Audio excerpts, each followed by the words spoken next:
В Well Gen Z Testimony днес ще обсъдим важността на изграждането на приобщаващи общности, които празнуват разнообразието.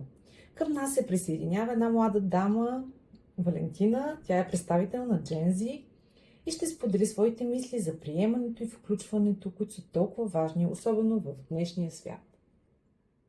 Здравейте, аз съм Валентина и съм мембър на Gen Z. Благодаря, Валентина, че сте тук. Като начало, защо смяташ ли изобщо, че многообразието е важно в днешното общество?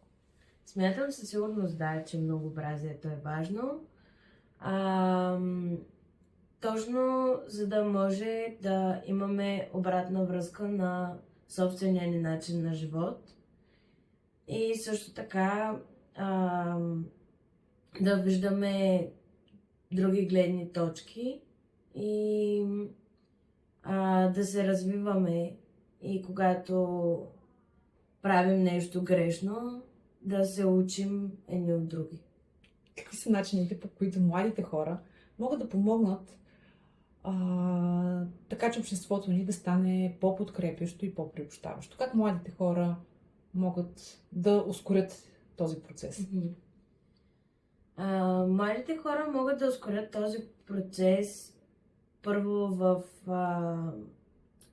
ежедневието си, чрез общуване, просто не чрез изолиране на хора от различни култури, от техните или с различни разбирания, ами чрез провеждане на разговор и комуникация, което в началото може да е малко трудно и плашещо.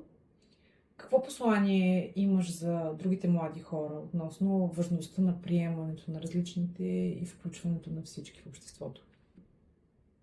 Съветът ми може би бил на първо място да се опитат да изградят критично мислене първо към себе си и към собствената си култура.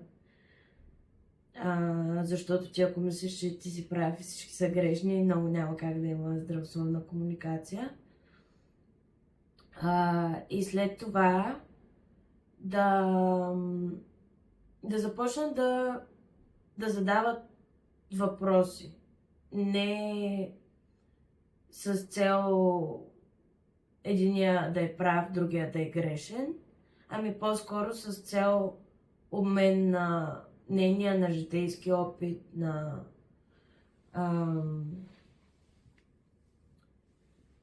може да научим много от тези хора, които са различни от нас. Благодаря, че сподели своята гледна точка и наистина много вдъхновяваща. Това беше Well Gen Z Testimony. Очаквайте още истории, които празнуват приемането и разнообразието.